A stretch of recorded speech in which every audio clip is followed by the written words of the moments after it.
was finally issued, I think, several years into construction,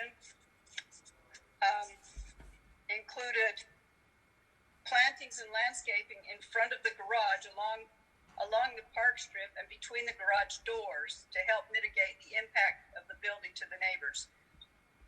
I drove past it. Everything is landscaped nicely.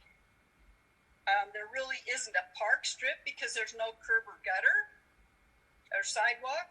So I don't know how you could plant. Asking him to plant in the park strip is kind of impossible to do because there's no curb, gutter, or sidewalk to create a park strip.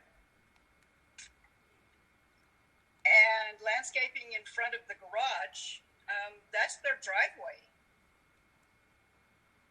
And between the garage doors, yeah, you know, we could ask them to put a potted plant or something in there, but it's just going to die. So my concern with this whole thing was that we would be, you know, someone who ignored the conditional use permit requirements and just went on and on and on would, you know, we'd be setting a precedent and saying, you know, so someone else in the future could just ignore these conditions. But I feel like we really have good checks and balances in place right now. And it's unfortunate that this one got to this point. What they're requesting for us to do is to amend the conditional use permit that was issued clear back in 2008 or something like that, and take away the conditions for the landscaping and the landscaping in the park strip. The rest of the house and the yard and everything is landscaped nicely. So, like I said, I hate to set a precedent, but on the other hand, I think that our city has come a long way from 2005 to now, and we have a lot more checks and balances in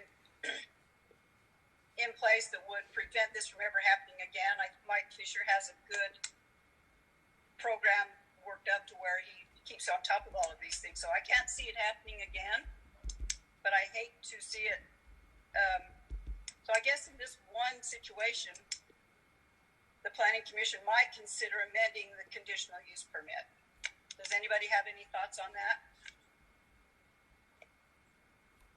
You know, I as well went and looked at the property and kind of went over the stipulations. I think you're right on. There's really no way to go back in time and fix it other than, hey, like you said, now we do have some good checks and balances in place. And I'm in favor of amending it. I really don't see any the things that like planting trees. It's a little bit beyond that kind of thing. So I'm in favor of amending this on this one situation. All right. Any other input from anyone? Why did he come back to amend it? I mean, what was his desire to do that? Mike, can you give us the background on that? How did this come to the front right now? Sorry. The reason they're coming back now is they're looking at another property and doing some work on that property with some storage sheds that would also be a conditional use permit. And it was our feeling that we probably should resolve this one before we move forward with another conditional use permit on another property with these owners. So, Mike, is it your opinion that had they not ever come to the city and offered and asked for another CUP, would we have ever caught this? We actually caught it about 7 or 8 years ago. They had come back to the city to see if we would fix some drainage issues out next to the road in front of that garage. And during that process, we found that there was actually a conditional use permit, and in one of the conditions was actually that they were responsible for fixing the drainage in front of the garage. And at that time, Mayor Green kind of took that process and going through it with him, and I think there was a feeling that it had been resolved, but there's no paperwork supporting that. And I think the only, in my opinion, the only way to to do this is what we're doing right now, is to go back through the body that actually issues conditional use permits and have that amended. Okay. Is the additional property he's looking at adjacent to his existing property? Or No, is it?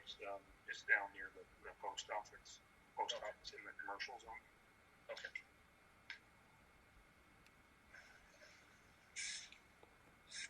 Okay. So when that'll be the first item on our agenda. I just needed you guys to have a background so you know exactly what was going on with it, and then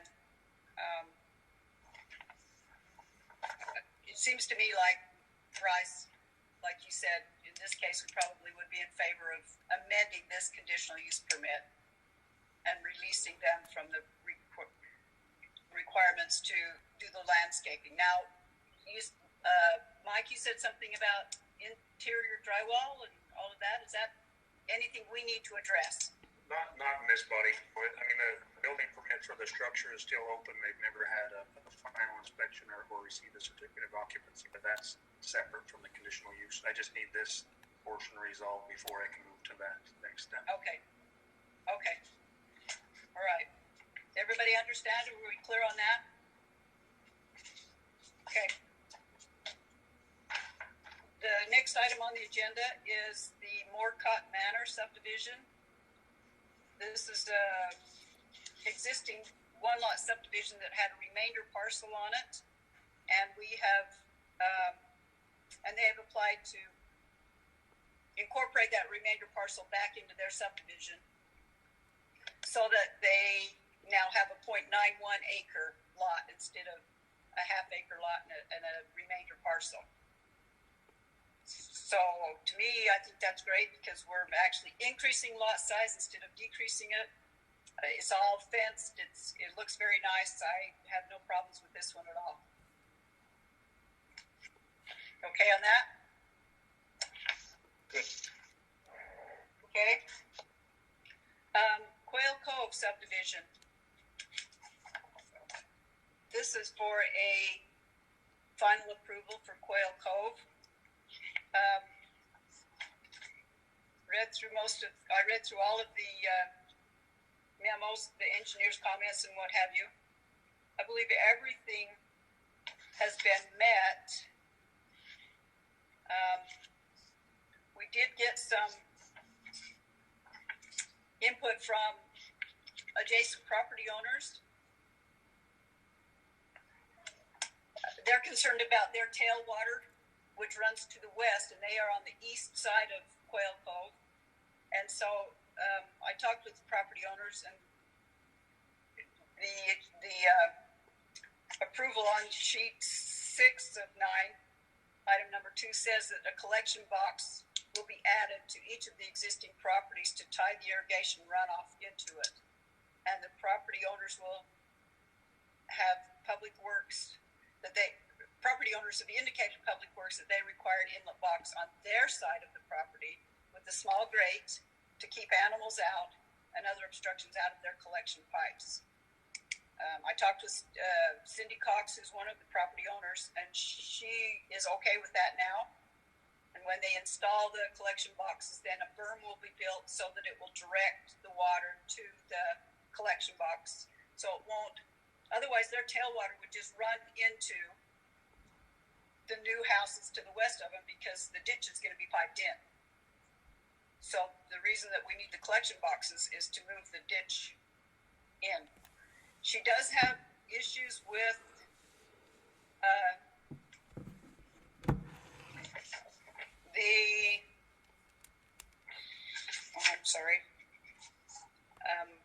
she wanted to know about the berm, and I told her that would be built when they put the collection boxes in. And Mike, she's talking about the disposition of a small piece of property that borders Quail Cove, Morning Meadows, and the Brian Zog property. And it looks to me like it's just a little rectangular property in her southwest corner of her property. If you look on the plat of Quail Meadows, I can I can bring up a copy of her subdivision plat, and that'll probably be a little easier to explain if they can. So, to me, the way it's looking on the plat, it looks to me like it's a little bit of a remainder piece that's kind of no man's land. And as Morning Meadows gets developed, it'll probably just end up being part of theirs. She's just concerned about it, and I don't blame her, but it doesn't really affect her. The last item in her email was that there's an issue with the Quail Cove east boundary and the survey of our property. According to them, their survey markers on their property and the Quail Cove east boundary encroaches onto their property by a foot or more on the west of their property and the east of Quail Cove, and on both Engelke's and Cox property. And so that needs to be resolved to everyone's satisfaction. But again, I don't know. That's more of a survey issue. Chris, you were. Oh, Chris isn't here. Sorry. Involved in the survey of it, but that's not a planning commission item, so I don't know how we can address that. Any ideas? There's an issue with the Quail Cove east boundary, and she says that they encroach on her property by at least a foot or more. I talked to Cindy earlier today. She said she sent me a text just so she had the dates right. She said she met with Jared Hancock on February 20th, brought it to his attention. And then Jared contacted Reeves Engineering. Chris Cave and Reeves Surveyor met with us the next week at the location and discussed it. She said she has not heard anything since. So I'm with you. I don't know if we can approve this. I don't know if that's something we do with a condition. I don't know if we stop it here. We'd like it stopped here until it's all resolved. I don't know what the best way to go about that is. Yeah, because she just, I asked her, I said, so what is the issue? And she's talking about encroachment. But that's a survey issue. Let me just make a comment. I did go out and look at that. It is a good 1.5 feet on their property, because there's an 8-inch railroad tie plus another foot. So there's a good 1.5 feet. I think, having non-conforming surveys, that don't match, I think that's an issue. I think it's between the developer and the landowners. They need to resolve that. And again, they haven't reached out to them. And I think that other little small piece of property could come to be a big issue. It probably ought to be settled now than later. I think it's a great spot for because there is some irrigation water that still needs to travel westward down to some other farmer's property. And that could be a good area for that collection. But then again, it's not on the plans. Hasn't been addressed. So I'm pretty reluctant to, go for a final approval to some of these things. And there's a couple other issues too that I think we ought to talk about just for a second after we get this hammered out. But it is a good 1.5 feet. If someone shaved off a 1.5 feet from my property, I'd probably be a little bit concerned or upset as well. Yeah. Mary, if I can just comment on that. Please, Mike. As far as that remainder parcel, I'm going to pull up and share a copy of the Cox Subdivision plat, kind of to explain a little bit more. It'll be a little more clear. So if you can see that, the area we're talking about is right above hereby in that paragraph. The south boundary of Quail Cove would come across and then jogs up and then across the south part of where it says Lot 1.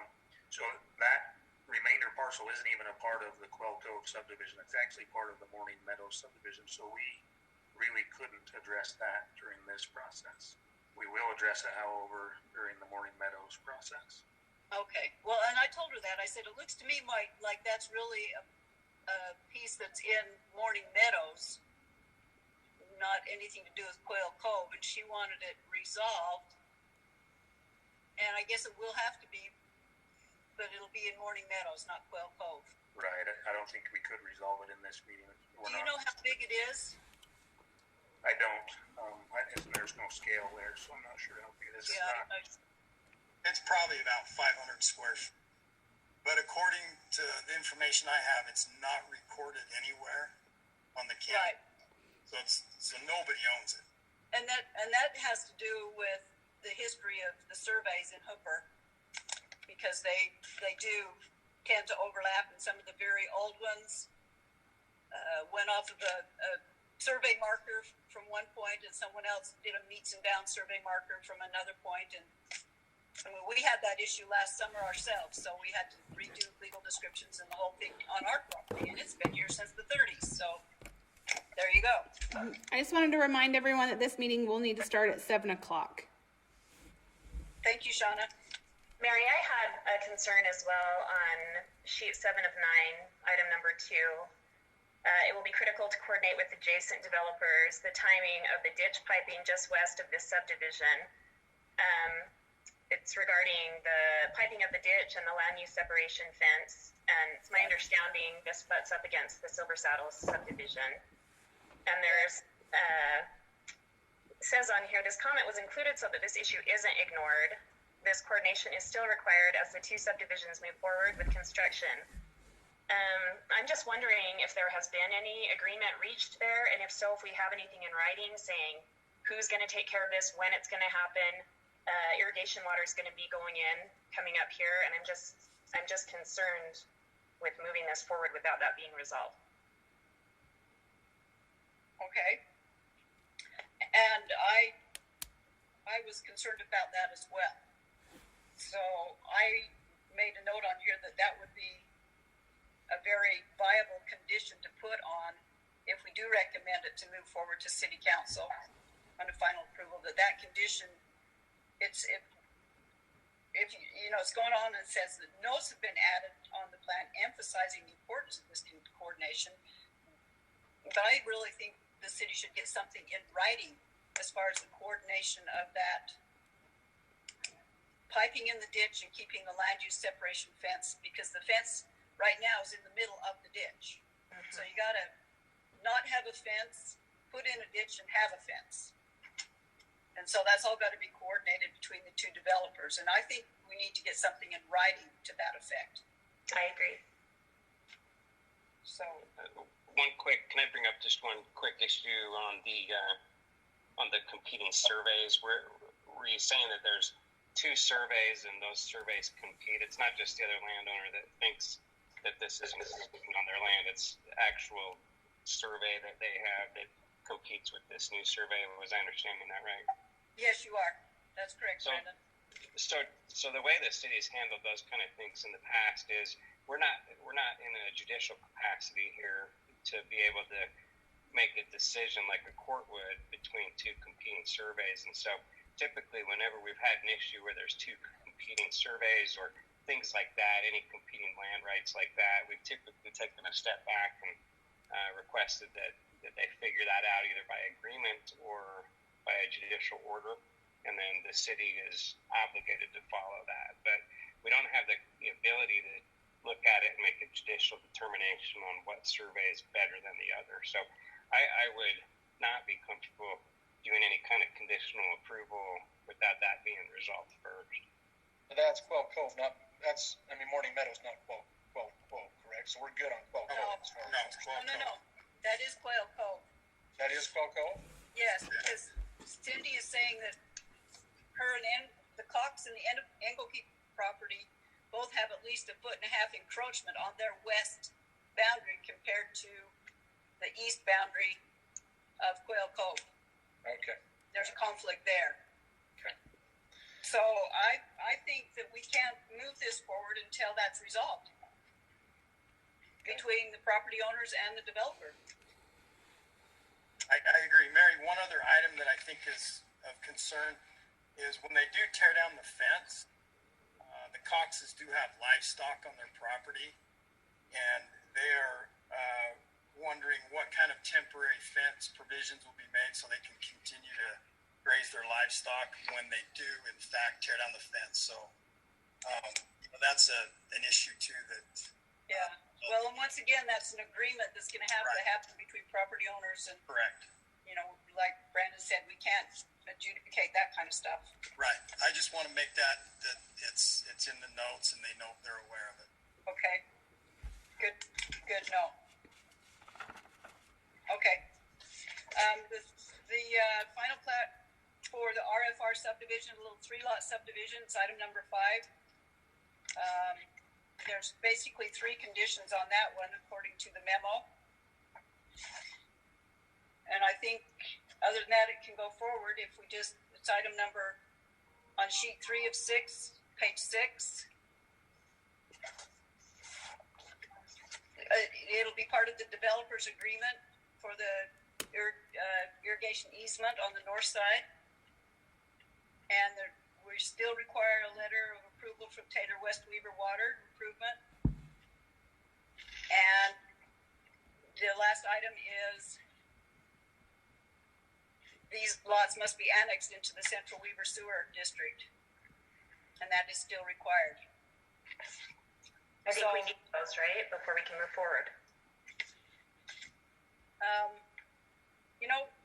We're trying to make sure that everything is taken care of. Mike, what's your feelings on moving forward with those 3 items? So we have final approval letters from Hoofer Irrigation, Taylor West Weaver. We have will serve letters from Rocky Mountain Power and Dominion Energy. Okay. And So we do have an approval letter from Taylor West Weaver? yes, I've got it right here. Okay. So that takes care of that one. What about the annexing these lots into the Central Weaver Sewer District? Yeah, that's been taken care of. I can look at their map, but I believe it's also been taken care of. So that's not still required? So we're okay with it? My last memo dated March 3rd kind of resolved those issues. Oh, okay. Sorry, I didn't see that. Yeah, I didn't see that either. Oh, wait. Final approval have been provided by Hooper Irrigation, Taylor West Weaver. Doesn't say anything about the annexation into Central Weaver Sewer District.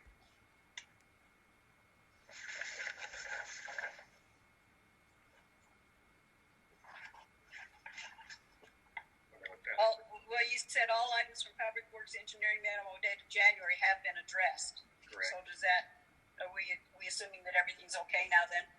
Correct. All right. So really, we can approve that. Recommend it for approval. Correct. Okay.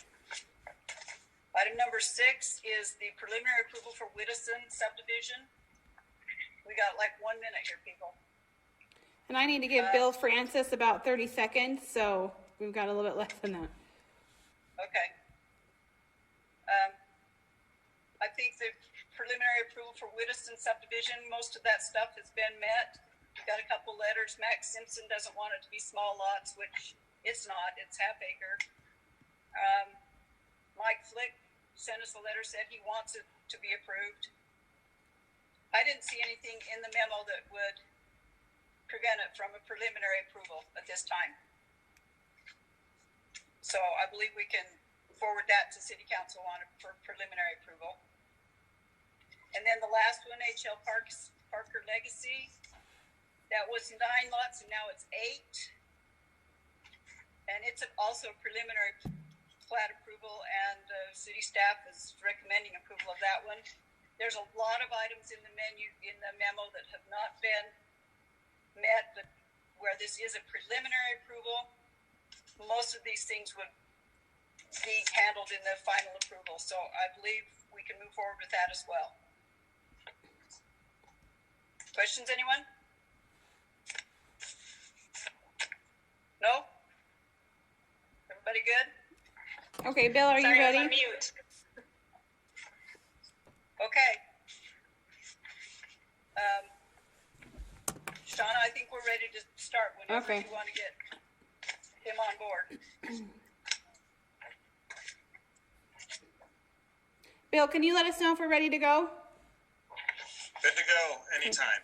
All right.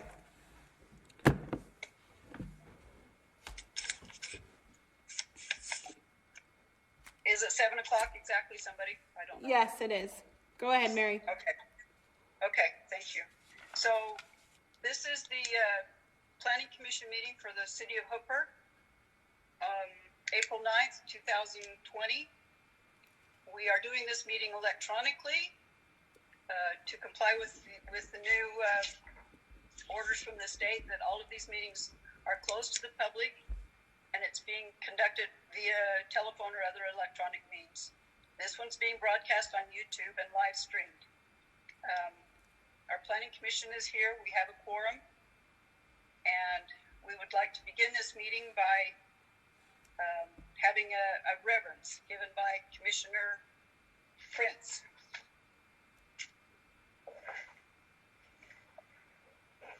Our kind and loving Father in heaven, we come before thee to give thee thanks for all of the many blessings that thou hast given us. We're grateful for the opportunity to meet as a commission and to discuss the needs of the community members. Father, we ask that thou would please help us to have the inspiration and the understanding that we need to make wise choices and to be able to have a good feeling in this meeting, that those in attendance will feel that their needs are being considered. We ask that thou would please bless our country at this time and the world, that we will be able to have healing and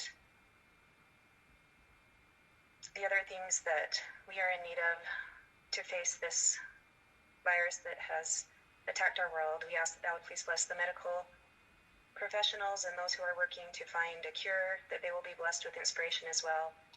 Please help us to be able to be mindful of those in need and to be able to reach out to them and help them. And we thank thee for all that thou hast given us. We thank thee for this country, for the freedoms and blessings that we enjoy. And we ask that thou would please help us to always try to be better each day. And we say these things in the name of Jesus Christ. Amen. Amen. Thank you, Commissioner Prince. Appreciate that. The next item on we are not going to be able to do a Pledge of Allegiance because we're all meeting remotely and we don't have a flag in every home. So we are omitting that tonight. The next item on our agenda is the approval of the minutes for the Planning Commission meeting in February. There was not one held in March. Has everyone read these? And are there any comments regarding the minutes for the February meeting? I've read them and I motion that we don't, go ahead. Go ahead.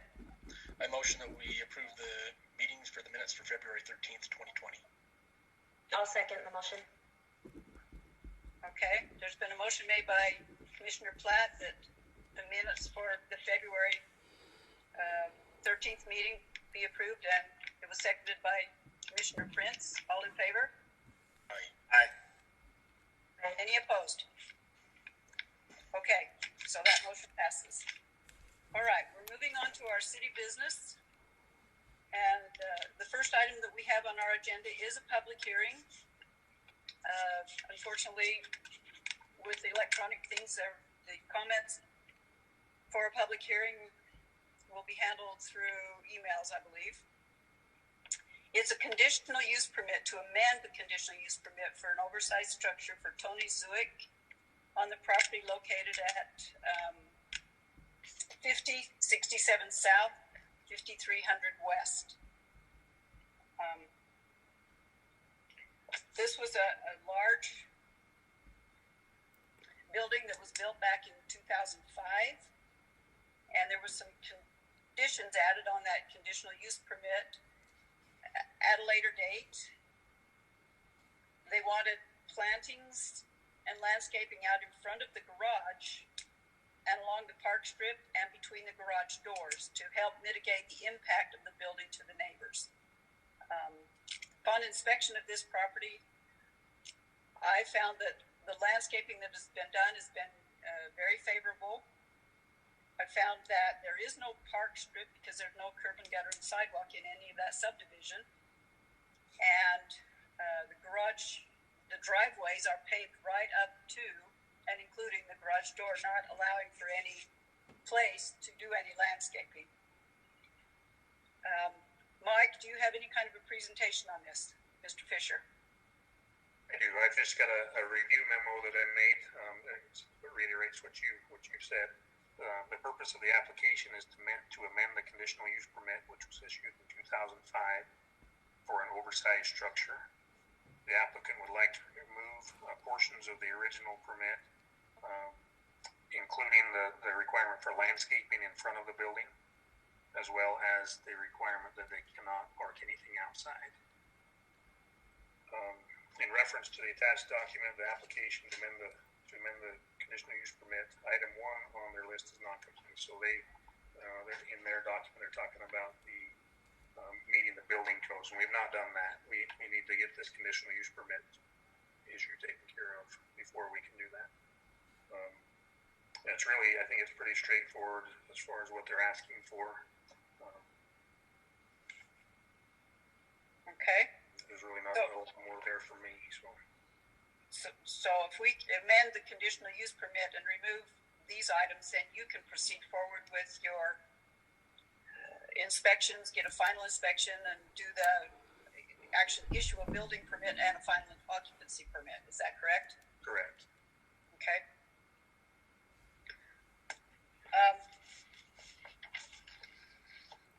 Shauna, is there anybody here that we can talk to about this? Anyone wants to make comments regarding this? As far as the conditional use permit for public comment, I haven't received any emails or otherwise in the email for the Zwick conditional use permit. Okay. So, since we have no representation for this request or no public comments, then we'll close that and we will move forward to see if there is. I would entertain a motion on this request. Mary, just before you go into that, they can, if somebody's logged into the Zoom meeting, they can also notify me if they want to make a comment. We have several people that are not planning commission members logged in right now. Okay. That's another avenue if they would like to make a comment through that avenue. Okay. So anyone out there that's listening to this, if you have a comment, how do they notify you, Mike? Just by clicking? They can raise their hand or they can send me a chat. Okay. Okay. So I'm going to open it once again for any public comments, and we'll wait a few minutes or like a minute and see if anyone pops in to give them adequate time.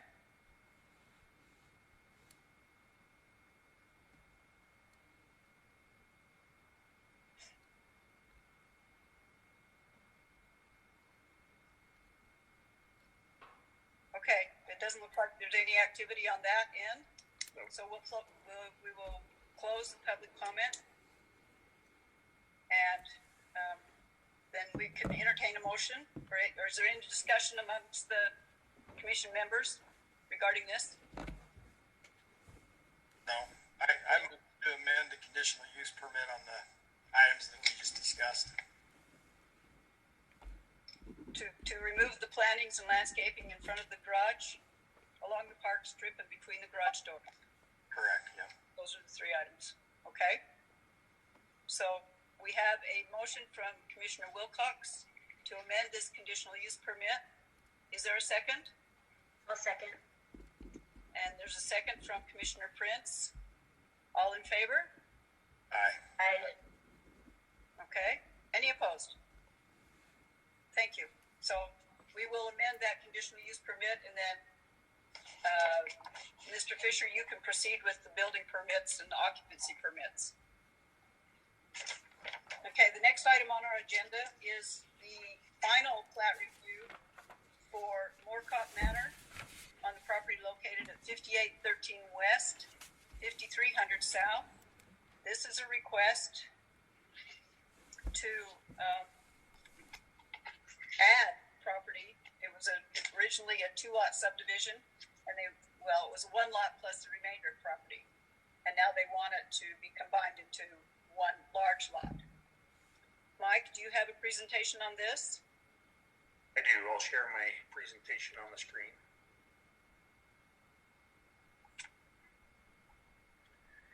So the item in red that's shaded red, lot 1 of Penrod subdivision, is the current 1-lot subdivision. Of the red outlined area to the left of that is the remainder parcel. That's the current layout of the property. The new Moorcock Manor subdivision obviously will include the entire blue shaded area into a larger 1-lot subdivision. This Okay. lot will be 0.92 acres. It's in the R2 zone. It meets all of the minimum requirements of the R2 zone. So how much frontage will that be? That Is will it- be 200 feet. 200-foot frontage, okay. This is showing the proposed plat, which has a 200-foot frontage across the front, outlining the entire property. It's a pretty straightforward subdivision, and again, it meets all of the minimum requirements for our R2 zone. Okay, Key issues from staff for final plat review. All of the items in the Public Works and Engineering memo have been addressed. The city staff is recommending final plat approval for the RFR, or this is, excuse me, that should say Moorcock Manor subdivision. okay.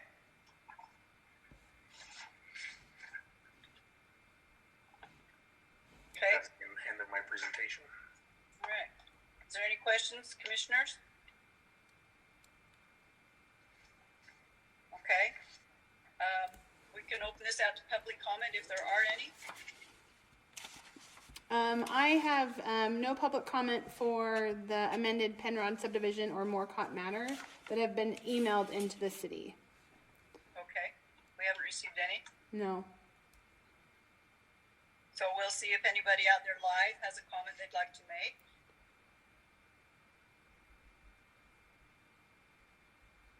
It doesn't look like we do. Is that adequate time? I don't know how long to let them wait, but I think we're fine. I did note on the memo, so we're going to close public comment now and bring it back to the commission for further discussion.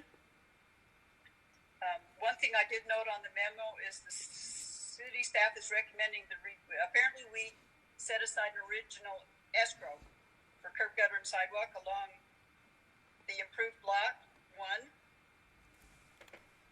So the staff is recommending that we release that escrow and in turn create a new escrow for curb, gutter, and sidewalk along the entire frontage. So now it would be a 200-foot frontage escrow. And that would be the condition on this final plat approval.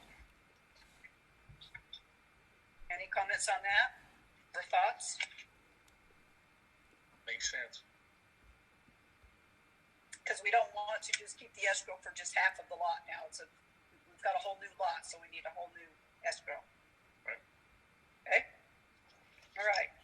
There's no other I'll motion to recommend final approval for the amended Penrod subdivision, Moorcock Manor, 1 lot 5813 west, 5300 south, with the addition of the 200-foot frontage escrow for curb and gutter. Release the old escrow and create a new escrow. Correct. Okay. Motion. So, okay, we have a motion from Commissioner Plat, and we have it seconded by Commissioner Wilcox. All in favor? Aye.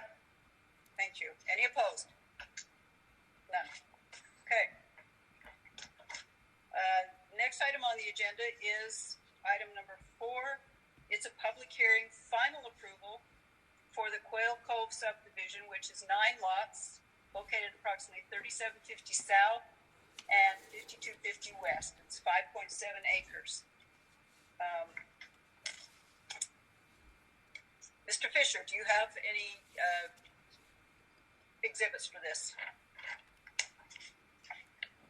I do. I'll share my screen.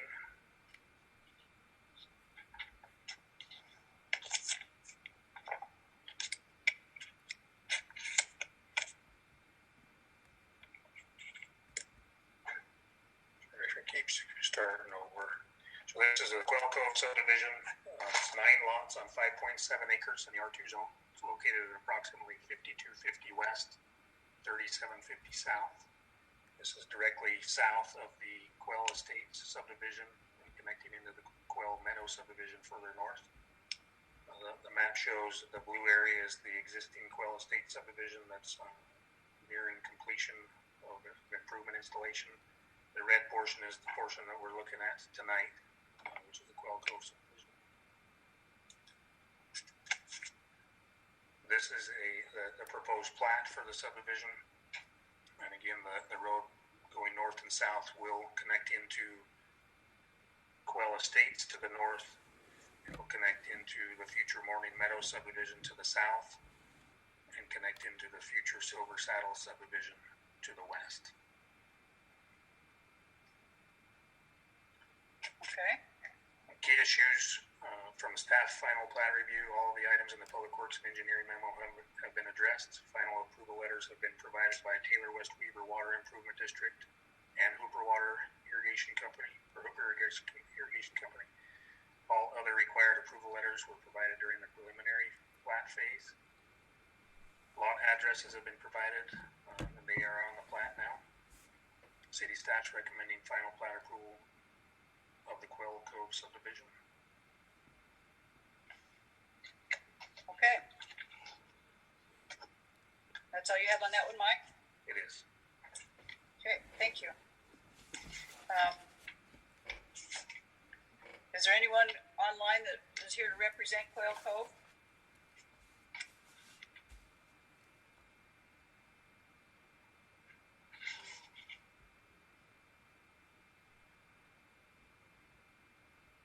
Anybody coming up? I don't see anyone. Do you see? I see Steve. Okay, Steve Bingham's in the. I see Steve Bingham in the chat. Sorry, he goes, yeah, Steve Bingham for Nelson Homes. Okay. Okay, Mr. Bingham? Tell us what you know. If there's any questions, I'm happy to answer them, but there wasn't anything on the memo, so happy to answer if there's any questions at all. Hey, Steve, were you able to participate in our work meeting a half hour ago by chance? I wasn't, no. Okay. No. Was there anything that came up there that I should be aware of that I can address? Yeah, there was a few items. I don't know, Mary, do you want to talk to him about them, or how do you want to handle it? Well, I'll tell you. Or I can, either way. Go ahead. Go ahead, Bryce, you're up. Okay. It's your turn. There's a couple issues that have come up regarding, one of them is a survey. We have two competing surveys that are, non-conforming with Steve Cox residents. They had a survey done 30 years ago. The stake's still in the ground, and the new survey is showing that there's about 15-inch, about a foot and a half their property. They want that addressed. Obviously, we can't, intervene with that. That's between you and the property owners, but that's a key factor that needs to be addressed. With that being said, there's also a small piece of property that is kind of abandoned out there. But from our work meeting, I think that might be able to be handled within another subdivision.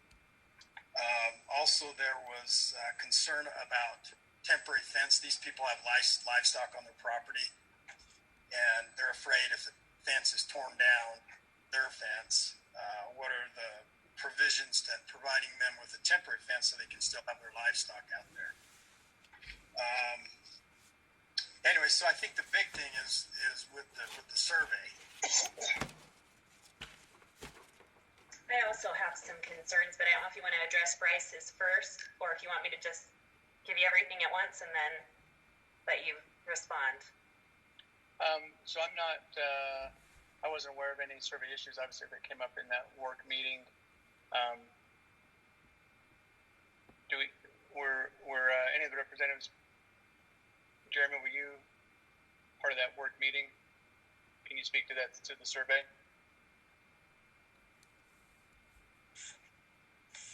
Jeremy, I think you're on mute too.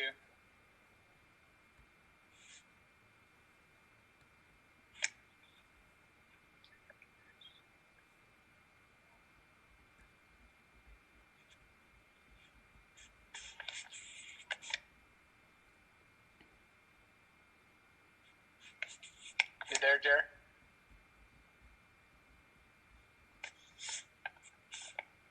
I think he's trying to call him from his phone. Jeremy Draper's with Reeves and Associates, so see if he can speak to that. Mike, was it along? It sounds like you're describing it along the back of lot 7 or 8. Was it for the full length of that east boundary of 7 and 8? What was the particulars of it? It appears, from what I understand, I haven't seen it, but it appears it's the entire east boundary. Yeah, that's correct. It's the entire east boundary. So, my initial thought is we've closed on this land and own it, and so there would have been we closed on a description and title search that would have been done. So it just makes me curious a little bit. Jeremy, you? Yeah, so I think I got it figured out now. Can you guys hear me? Yep. Okay. Yeah, so the surveys actually do match. We did verify that. We matched deeds and also matched the fence line out there. So the plats are matching the fence lines with the Coxes. So I'm how gonna would you step in how here would you for- characterize the? Sorry, go ahead. I'm just going to step in for 1 second. In speaking with the Coxes, they claim that they have their rebar survey markers still in the ground with the tops of them painted red. They were able to uncover those and discover them. And the markers that Quail Cove has installed are approximately 18 inches to the east, encroaching onto their property to the east of what their rebar markers are. So there's a conflict there. And we as a planning commission obviously can't make a judgment decision on this, but we feel that it's important enough that needs to be resolved, and we would like to see some kind of a written agreement between the Quail Cove developers and the east property owners, adjacent east property owners, that they agree on a survey on a property line, wherever it may be.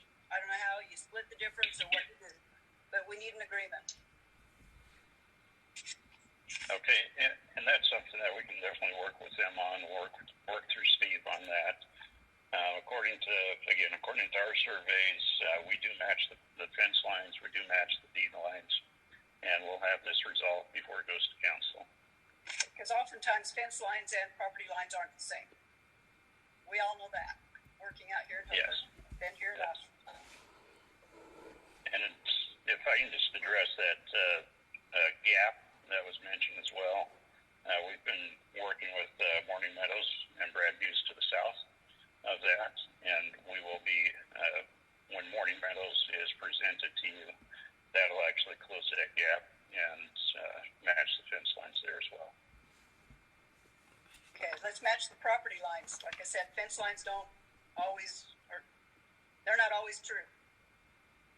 Yeah, and if they've uncovered those, we'll get our survey crews out there to verify those, and we'll bring that into our survey so that we do match those. Okay, I know that the Cox family have uncovered theirs. I haven't spoken personally with the Engelkeys, but I know that the Cox have uncovered theirs, and they're the ones that are concerned about it. Okay. Yeah, we'll verify that and we'll visit with the Coxes in a while.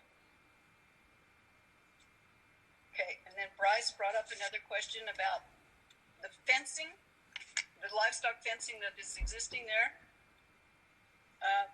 Property owners are concerned that during development, that fencing comes down and their livestock gets out. What is your procedure with that? We'll handle it the same way we did with John to the north, which we'll coordinate with them and either figure out if there's a time when their cattle aren't there, or we'll make sure that we get that land use separation fence up prior to the existing barbed wire fence coming down. So that's not a problem. We certainly don't want to cause them any issues.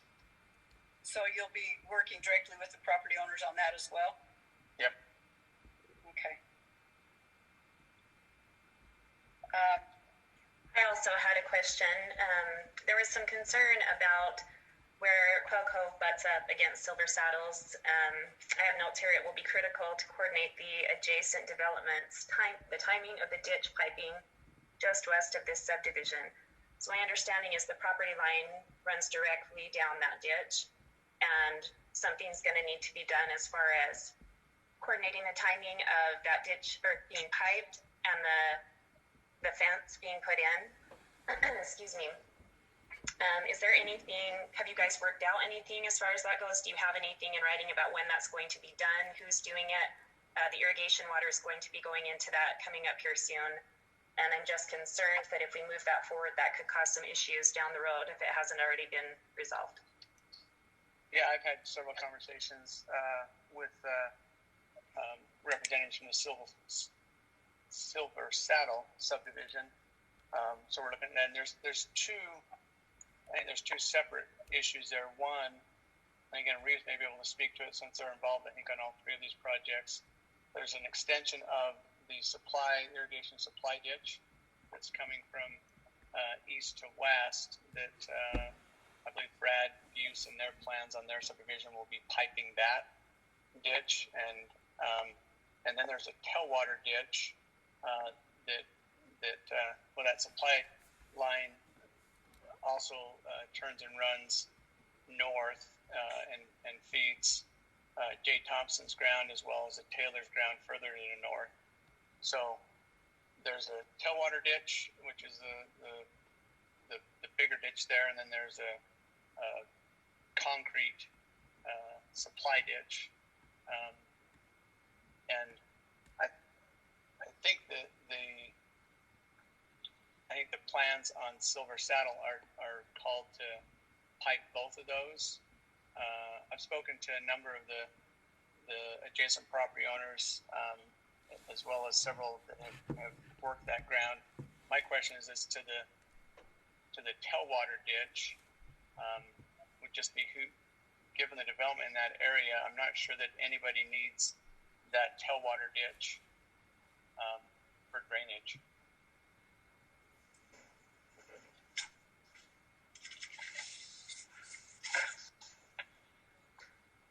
So is there an agreement then, I'm sorry, I misunderstood that, between you and Silver Saddles that has been reached over who is piping it and you said Silver Saddles, but I just wondered if there's anything in writing showing that or anything verifying it?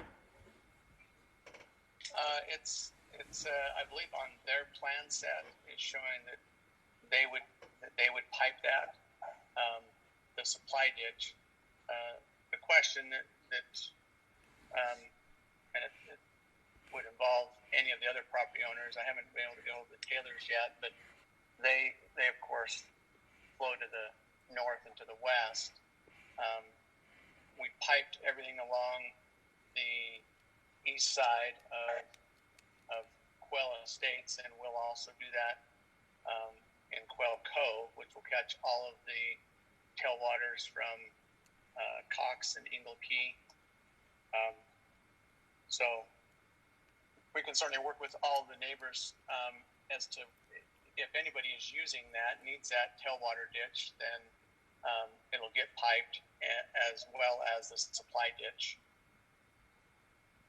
So my understanding is each of those adjacent properties to the east will have a collection box provided on their property so that their tailwater drains into that collection box and then goes into the piping and moves out away from the property. Is that correct? Correct. That's for, you're speaking to Ingle Key and Cox. Ingle Keys and Cox. Yes. There's another, as far as I know, Brian Zog, he's going to need that tailwater ditch, who is the neighbor to the south of the Coxes. So he's correct. I believe he's hitting the ditch that we piped, though. I don't think he comes any further west than the southeast corner of our subdivision. So he flows to the north, Zog does, from his property, and then hits that ditch that there's a structure going in that will divert that. I think that's, Jeremy, you might be able to speak to that because I think that's part of Buse's plan. Yeah, that's correct. That's part of his plan. So the water that would be coming from Zog will, and we do have a written agreement with Buse. He reached out to us and their approvals to get our permission to tap into that pipe ditch that we're putting all along the east side of both Quail Estates and Quail Cove. So we can certainly confirm that. So my answer, right, is I believe all the tailwaters will be collected and flow through that pipe on the east side of Quail Cove and Quail Estates. It cuts through the lots, crosses the road, and ends up joining up with Taylor's tailwater ditch to the south, or to the north and west. So I don't believe there's any need for that. Obviously, we'll confirm that with all the property owners. But if there's no need for it, then it seems like it would make sense to fill and abandon the tailwater ditch.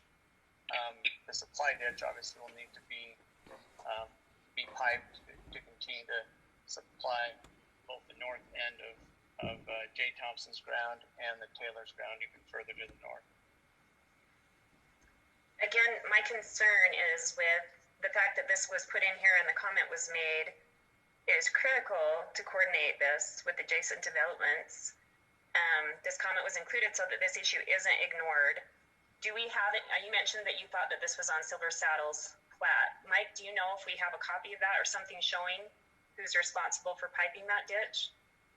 Yeah, so the Silver Saddle subdivision is responsible for piping the ditch. The Quail Cove subdivision is responsible for installing the fence. So the coordination is actually, obviously, the ditch needs to be piped before the fence can be installed, because the property line is right down the middle of the bottom of the ditch. So that's the coordination that needs to happen between. So, Mike, just a quick question. That ditch, if there's nobody left needing to put tailwater into it, is there a need to have it piped? My understanding is there's two ditches. One's a tailwater ditch and one's an irrigation ditch. Yeah, that's mine too. Yeah. And we're talking about the irrigation ditch. Okay. Yeah. So the irrigation ditch, and the irrigation ditch won't affect the placement of our fence, of our land use separation fence, right? The chain link fence along that side. The tailwater ditch, if it was needed to be maintained, would, and I've spoken to the folks at Silver Saddle on both of those, and then have since made some calls over the last week. So the coordination is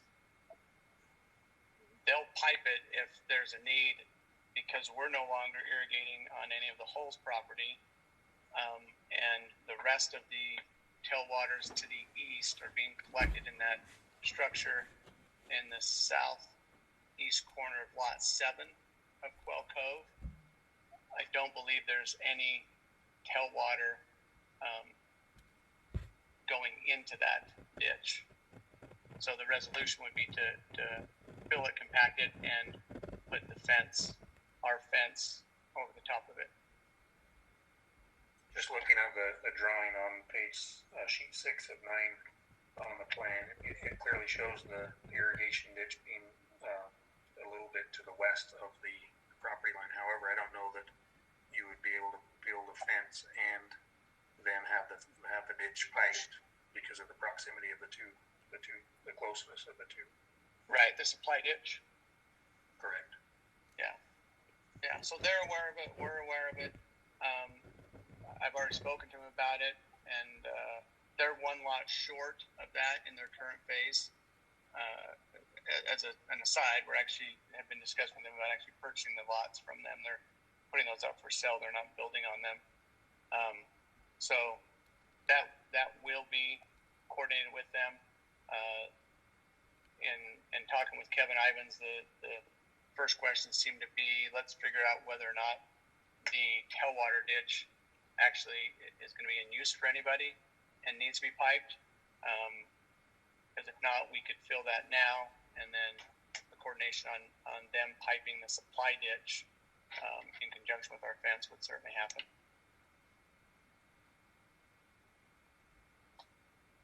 So it sounds to me like we have, are you talking 3 ditches now then, Steve? We've got a tailwater ditch that's on the east property that affects the Cox and the Engelke property. And then you've got a supply ditch that's on the west side that affects Quail, Cove, and Silver Saddles. Is there a 3rd tailwater ditch somewhere? So there's the tailwater ditch that has been piped in Quail Estates and will be piped in Quail Meadows and will be piped in Quail Estates on the east side. That's along the Cox and Engelke boundary. And then along our boundary with Silver Saddles, there's a supply ditch that exists there and a tailwater ditch that will no longer have tailwaters to receive. Okay. So on the west side of the subdivision, we're talking about 2 different ditches, Correct. A supply ditch and a tailwater ditch. Okay. Yeah. And the supply ditch needs to be piped and taken care of before the land use fence is put up. Yeah, and part of the question would be, I guess, it's just on timing. This is maybe for Mike, but their plan is certainly to develop the rest of that. Their phase right now stops 1 lot short of that. So in the past, in situations like this, if the adjacent property owner waived the need for that land use separation fence, what typically happens if we do that, we put up a chain link fence, the property owners come in and want a vinyl fence. So if the Silver Saddle folks agreed to that in writing, at least in the past, and things I've done in Hoofer, that they've allowed for that fence not to have to go in. I think the concern with that at this point is you're at the final stage in moving forward with this subdivision, and there's no confirmation that the Silver Saddle subdivision would happen. And the fence, your approval right now is based on the other side of that fence being agriculture, which would trigger that requirement for the separation fence. Yeah, and I'm speaking more, not to use more to a letter from the adjacent property owner, either requesting that it doesn't go in or in agreement that it's not needed. That would have to come from them. Now, obviously, that's not. If they didn't say that or agree to that, then we would be required to put it in. So our plan is to put it in. It's, I guess, more a question to Mike, and maybe not even for this meeting, that we can circle on and see if that's something that is acceptable. So according to the plans that would be approved, we have that land use separation fence along the west side of the property.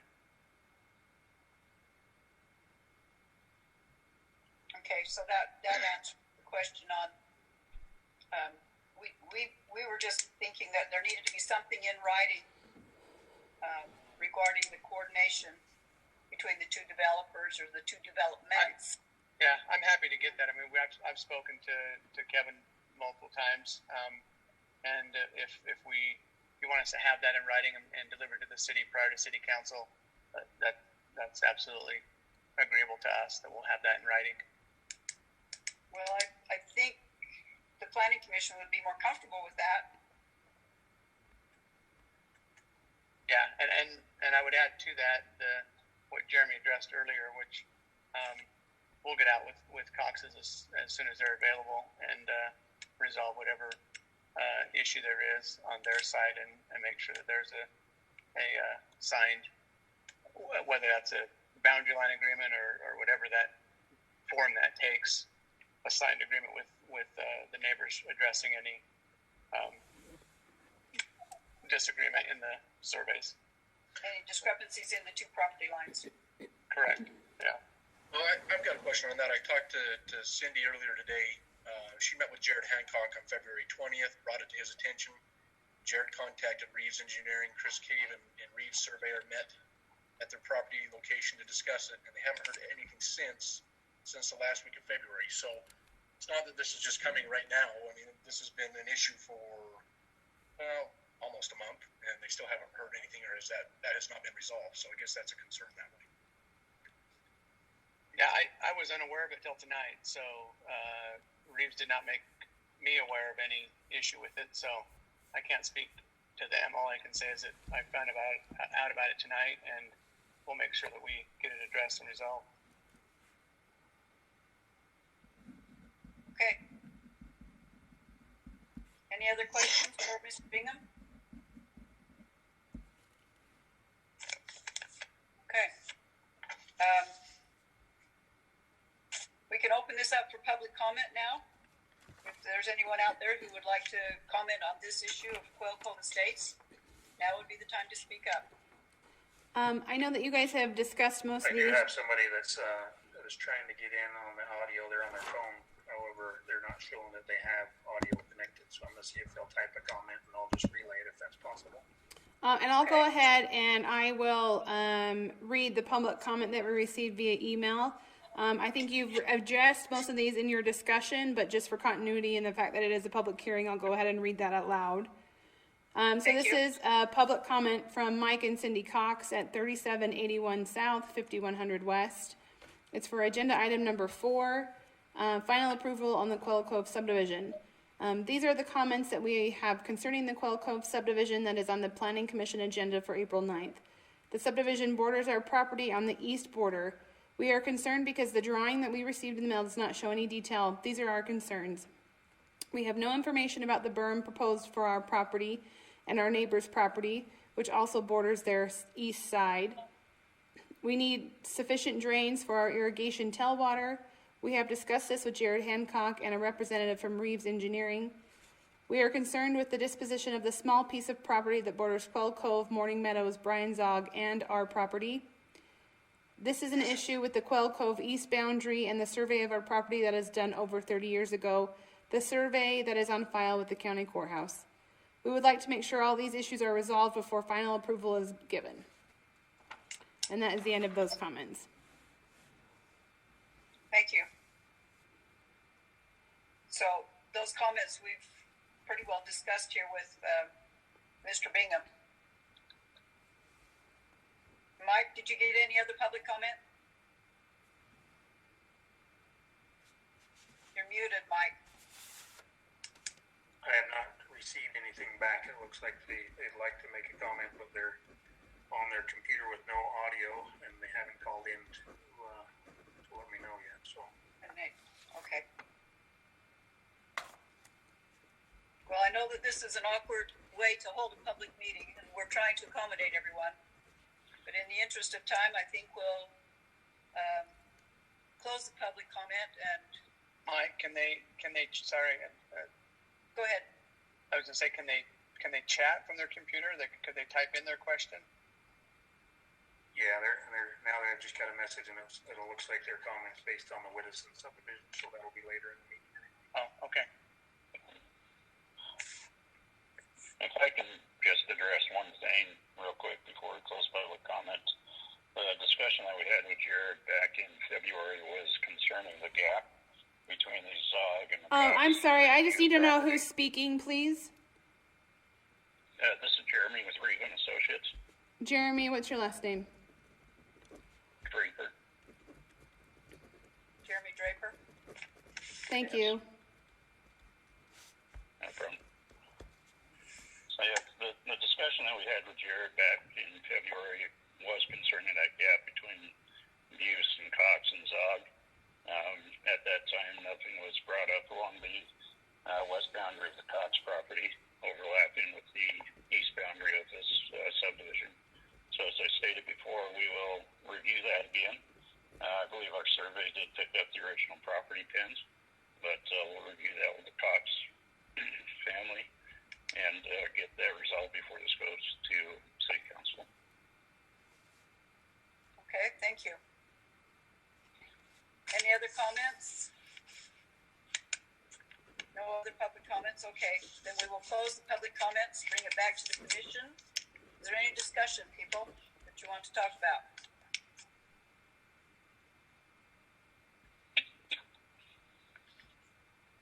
None? Okay, having no other discussions, and we can entertain a motion on the request for the final approval for the Quail Cove subdivision.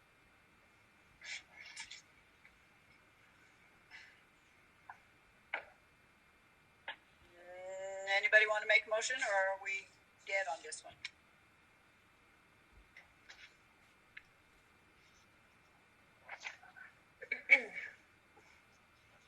Are there more questions we need to talk about? I'll make a motion. I motion that we table this until we have the issue resolved with the survey. I feel like that's something that we need to address before this moves to city council. The survey on the east property line? With the Cox property, yes. With the Cox and Engelkeys. Okay.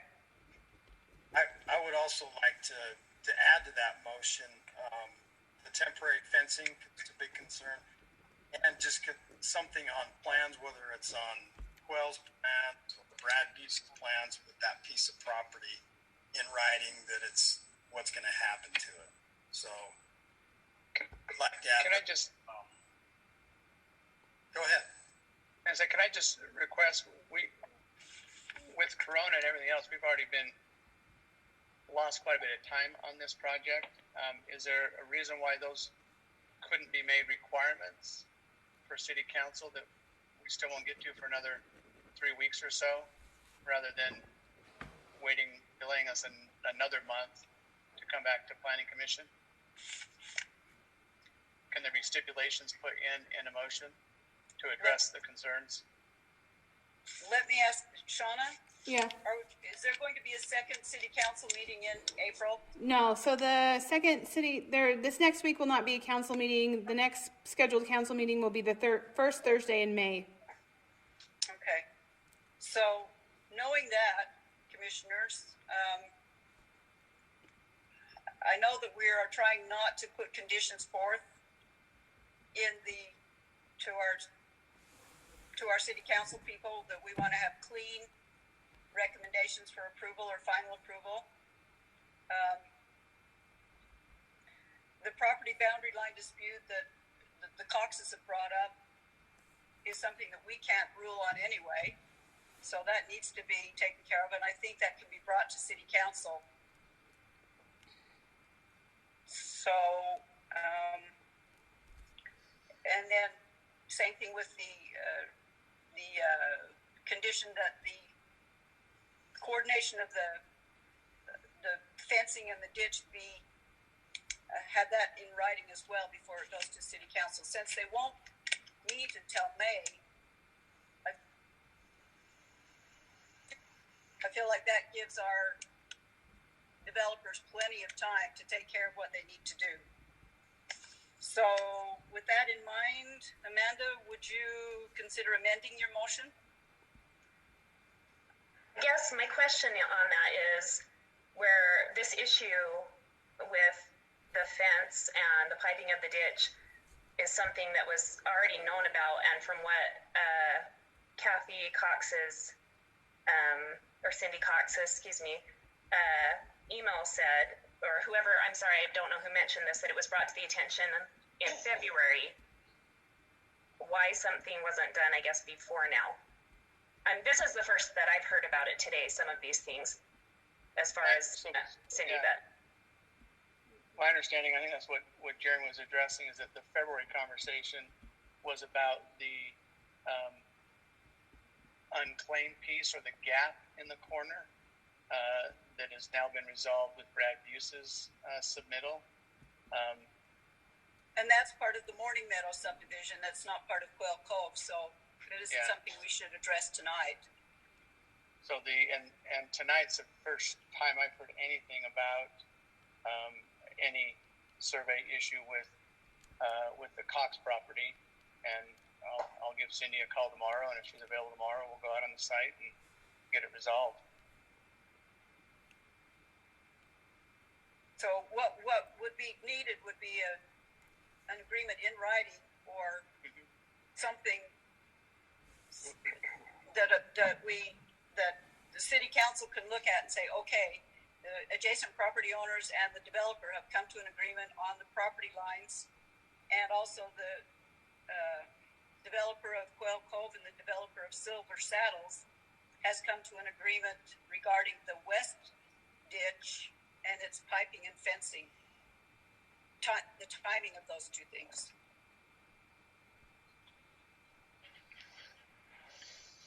Anybody? I agree. And I guess I'll just put my 2 cents in. I know that we've really tried to get away from doing conditional approvals. That being said, I certainly understand it's a little bit of an odd situation with the COVID-19 as well. So I don't know that you're going to be setting any sort of precedent with doing that. The only thing I would caution is I think sometimes the heartburn in the past with doing the conditional approvals is that sometimes those tend to get onto the city council's agenda and items still haven't been taken care of. So if we're going to go that way, I would recommend that the motion be amended to say that the item cannot even be placed onto their agenda until city staff has verified that there's something taken care of, either an agreement or a court order or something that the city council can take definitive final action on at their meeting, because I know that is one of the sources of frustration is, we start making these conditional requirements and then people lose track of them, and then it ends up getting onto the city council agenda and we have 4 or 5 unresolved issues still. So that would be my only suggestion if there is a desire to make a conditional recommendation to the council, to make it so that city staff verifies things are taken care of and it doesn't even make it onto a city council agenda until it's taken care of. I'm totally in line with that. I would be in agreement with that as well. You could make sure, what would be our date, Sean, to get on that May 1st city council meeting for submittal?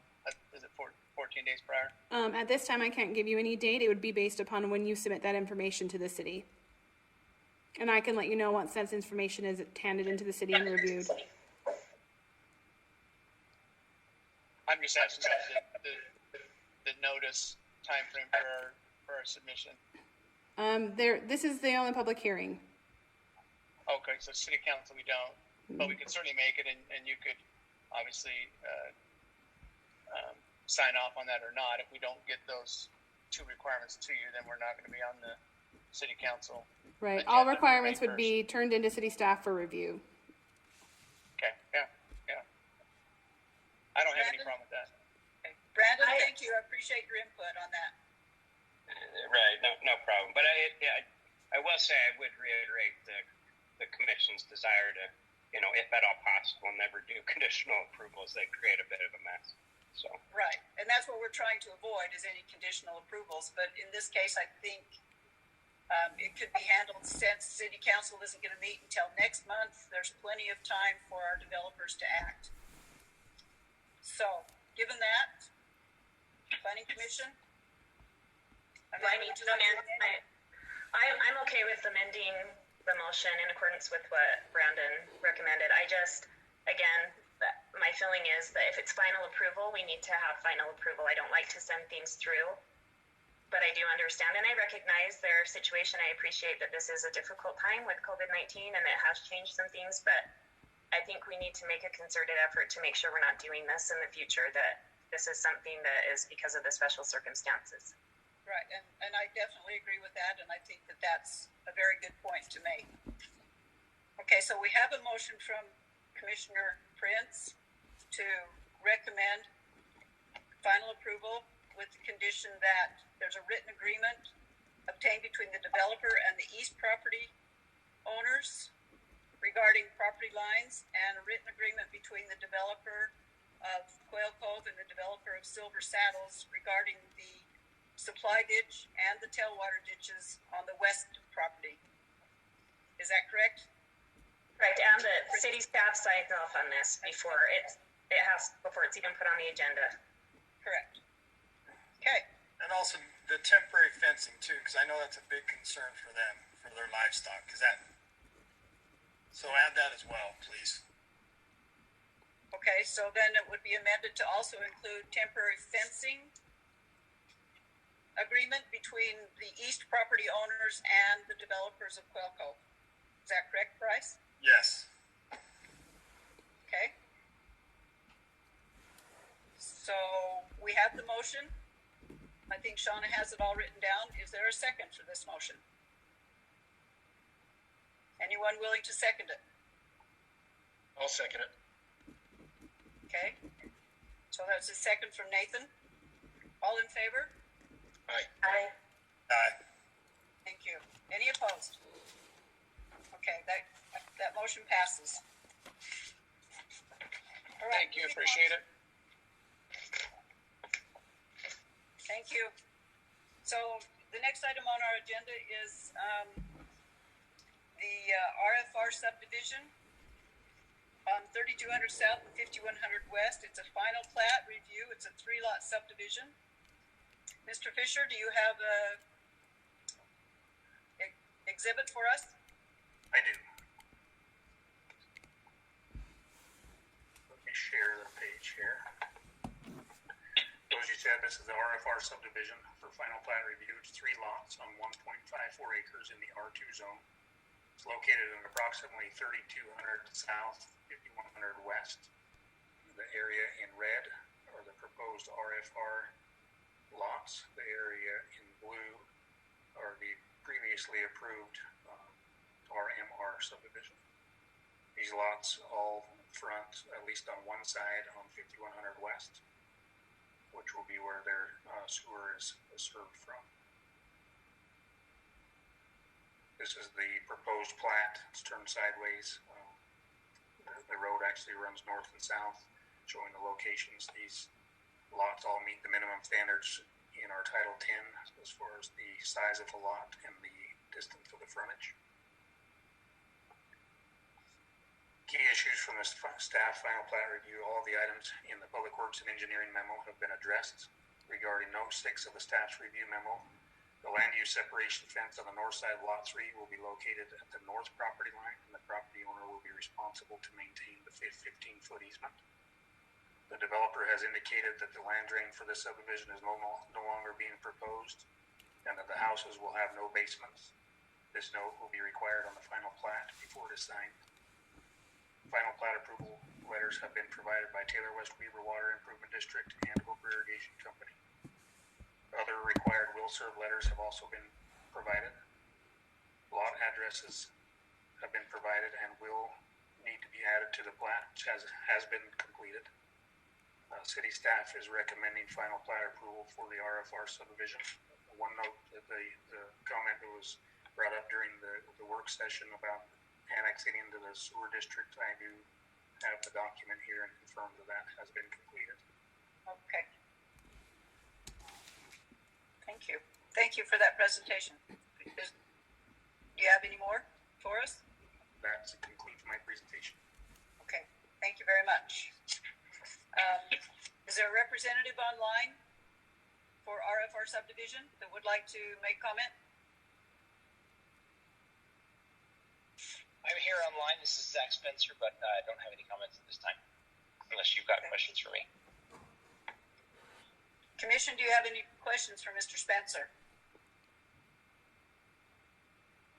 None? Okay.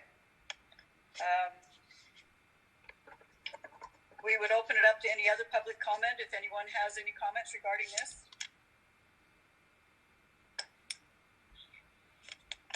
Mike, are you seeing anything? Anyone wanting in? Or Shauna? No, I don't have any at this time. I don't see anything.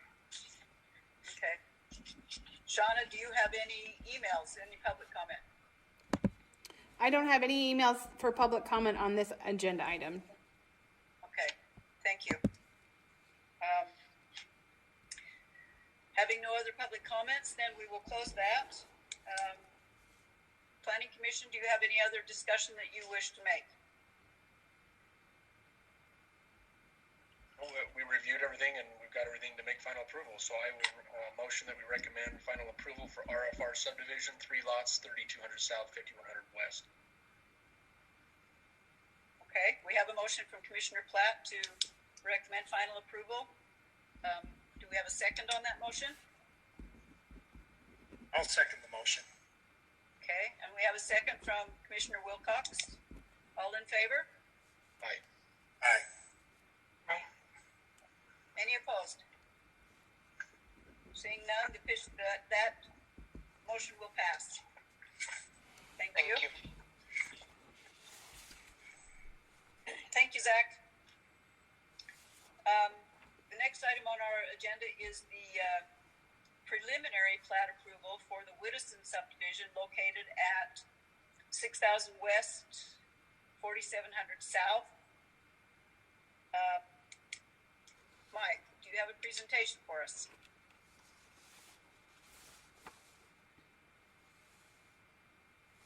And you're still muted, Mike.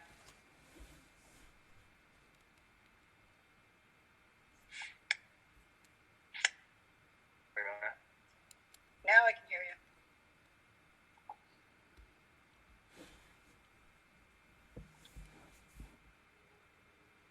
Okay, so this is a 24 lot subdivision, 16.1 acres in the R2 zone. It's located at approximately 4,700 south, 6,000 west. It will connect on the west side. Access is through the Low subdivision or the Thomas subdivision. The area in blue shaded is the area in question. This is the proposed plat for the subdivision, showing the lot locations and lot sizes, all of which meet the minimum requirements of our Title 10 in regards to frontage as well as area. One thing to note, on the original plat, there was an area on the north that connected into 4,600 south and an area on the east that connected into 5,900 south. They will not be part of this subdivision and will become part of an adjacent property when the plat's recorded. Key issues from staff preliminary plat review. Public Works and Engineering have indicated that there are a few items that will need to be addressed during the final plat phase, and that preliminary plat approval is recommended with this condition. Preliminary approval letters have been provided by Hoofer Water Improvement District, Hoofer Irrigation Company, and Weaver Fire District. Other required will serve letters have also been provided. City staff is recommending preliminary plat approval with conditions noted for the Widdowson subdivision. Okay. Thank you, Mike. Appreciate that. Is there a representative here for the Widdowson subdivision? Hello, this is Alan Karras. I am working with the Widdowsons to buy their ground and put this subdivision in. And if you got any questions, I think we can answer those. Okay. Commission members, do we have any questions for Mr. Karras? There was a lot of conditions on the Public Works review done back in February, but it looks like they've all been met, so I'm not sure. For preliminary approval, I don't see any items that need to be addressed at this time. Any other members have any comments? I agree. Okay. Shauna, did we have any public comments? There was one public comment emailed in on Wednesday, April 8th from Mike Flick. They do not list an address, but that comment is that they are for, and they speak in favor of the Widdowson subdivision. He has 3 acres in this subdivision and would like to put the money in to make it profitable. If ever small farms can't compete any longer and survive, these homes will help with tax base, infrastructure, first responders, schools. Thank you for your time. Okay. And I believe there was one comment by Max Simpson in your packets, and I don't have that in front of me, so if you wouldn't mind reading that.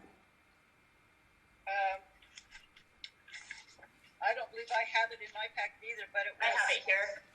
Okay. Will you read it for us, Amanda, please? Sure. He says, please do not allow subdividing of less than half acre. It seems you are allowing smaller and smaller lot sizes. That's all he says. Thank you. Okay. You're welcome. And these lots will not be less than half acre. It's our R2 zone, so we're good there. I do have one phone-in comment if you want me to unmute them. Yes, please. Okay, Ken. Yeah, thank you. The only thing I wanted to do is, in advance, if I needed to, or if there's any questions, I just wanted to be able to speak. So I think that I'm good. Thank you, Mike. Okay, I guess we didn't get your name and address, sir. Sorry, my name is Kenny Palmer. Address is 3062 West, 4375 South, Roy, Utah. Okay. Thank you. Just to clarify, he's with the development team. Okay. Okay, I don't see any, I don't have any questions on this one. Does anyone else? Is there any other public comment out there? If not, then we'll close the public comment and bring it back to the commission for some discussion. Any discussion at all?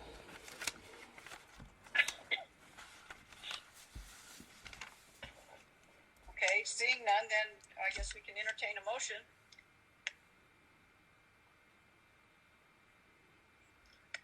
Anyone on the planning commission ready to make a motion? Oh, sorry, I was on mute. Go ahead, Nate. Go ahead, Amanda. I was just going to motion that we give preliminary approval for the Widdowson subdivision. Okay. With that in mind, is there a second for this motion? I'll second it. Okay, we have a motion from Commissioner Prince to recommend preliminary plat approval to the City Council for the Widdowson subdivision, and we have a second from Commissioner Plat. All in favor? Aye. Is there any opposed? Okay, seeing none, then that motion will pass. Thank you, Mr. Karras. Okay. Thank you. Thank you for making it possible through the extraordinary times we're going through. I just appreciate it very much. We're trying hard. Okay, the last item on our agenda tonight is the preliminary plat approval for the H.L. Parker Legacy subdivision, located at approximately 5900 South. This says 6100 West. Anyway, it's on that corner of 59 and 59 and going west from there. Mike, do you have a presentation for us? I do, thank you. So as you said, it's an 8-lot subdivision. When this was first originally proposed, it was a 9-lot subdivision, which included a lot in the corner, right on the southwest corner of 5900 South and 5900 West. Since been amended to just have 8 lots moving west from there. The 8 lots are on 4.7 acres. They're on the R2 zone. The approximate location is between 5900 and 6100 West, 5900 South. This is the proposed lot, which includes all 8 lots as well as a stub street that will be located at approximately in the center of the subdivision, moving south from 5900 South, which will provide access to the open farm space on the south side of the subdivision. All 8 lots meet the current requirements for the R2 zone in regards to lot frontage as well as area. Key issues. Now, while we're back at that plat, can I ask you a question? Sure. Is that stub street, is that access for future development? Will it be paved? Or is it just access to the agricultural ground behind it? It will be paved with full improvements, and it'll be primarily for access to future development. For future development, okay. Thank you. You're welcome. Thank you. Key issues, Public Works and Engineering have indicated there are a few items that will need to be addressed during the final plat phase, and that preliminary plat approval is recommended with this condition. Preliminary approval letters have been provided by Hoofer Water Improvement District, Hoofer Irrigation Company, Weaver Fire District. Other required will-serve letters have also been provided. City staff is recommending preliminary plat approval with the conditions noted for the H.L. Parker Farms Legacy Subdivision. That concludes my presentation. Okay. Thank you. Is there a representative online from the H.L. Parker Subdivision Development? Yes, I'm Scott Carlson. I'm here as well as Beverly. I guess I'm not sure, Beverly, what are you using as your last name now? Not Parker. It was, and it was Ben Bailey. Anyway, Beverly and I are both here. And just to make it fun, I chose a background so it looks like I'm sitting on the site earlier this winter. Yeah, it looks pretty nice out there. How about that? Okay. I appreciate you guys taking the time to do this meeting through Zoom and to include everybody and to welcome in public comment. This is a great effort on behalf of the Planning Commission. Scott, I'm not sure you gave us your address. Can you help us with that, please? Yep, it's 2264 North and 1450 East. I'm in Lehigh. In Lehigh. Well, welcome. Okay. Commission, do you have any questions for Mr. Carlson regarding this development?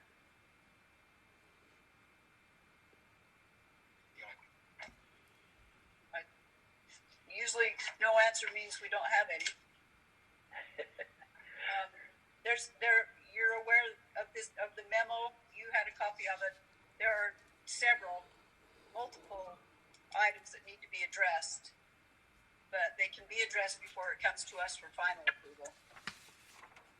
So right? We received that memo about a month ago, and I've addressed all of those. Okay. So as long as you're working towards that, then that's all we ask, so that you know what's expected. Any other comments that you'd like to share with us, Mr. Carlson? We're excited to see us come. We've been working on it for quite some time. We've already resolved the neighboring property questions, and so we won't have to spend a half an hour talking about it tonight. Okay. All right.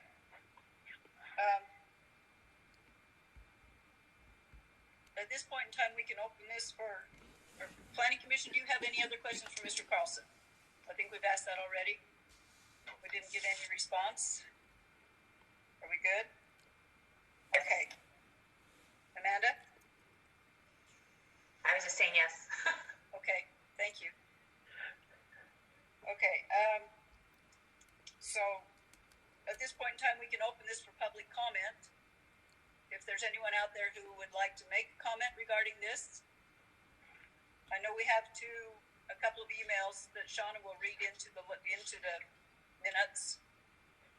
But if we have anyone online, Mike, are you seeing anyone?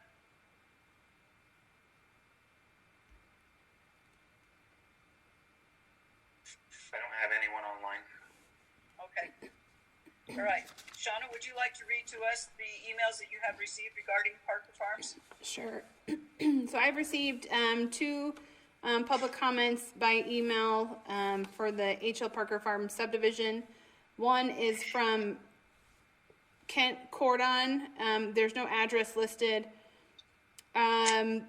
This resident has sent in a video attachment with his email that the city could not access.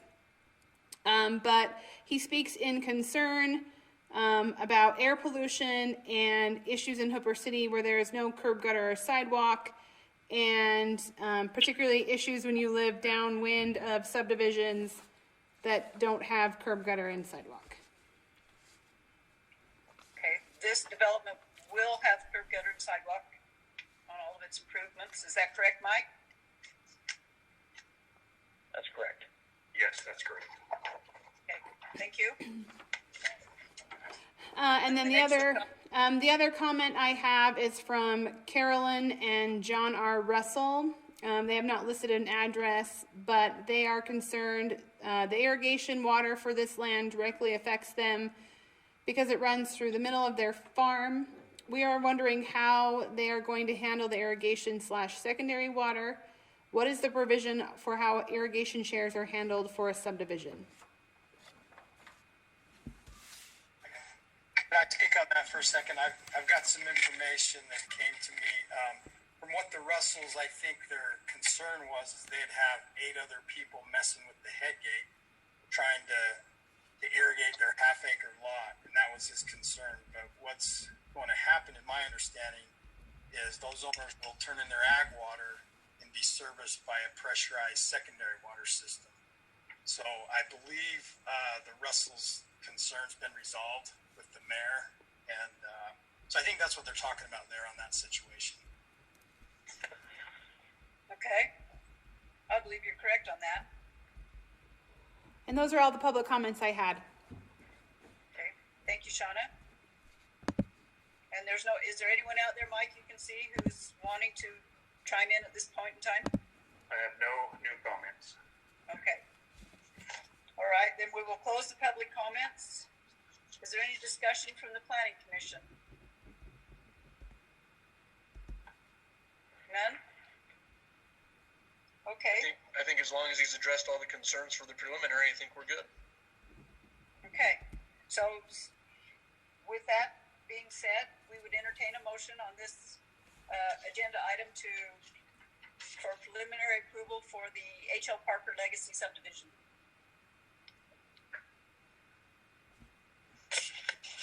Anyone willing to make a motion? I'll make the motion that we grant preliminary plat approval for H.L. Parker Legacy Farm Subdivision. With that, I'll second Amanda's motion. Okay. All in favor on that motion? Aye. Is there any opposed? Okay, that passes unanimously. That is the end of our agenda items. We can open it for citizen comments if there's anyone out here who would like to make a comment at this point in time. Mr. Fisher can open it up and let you speak.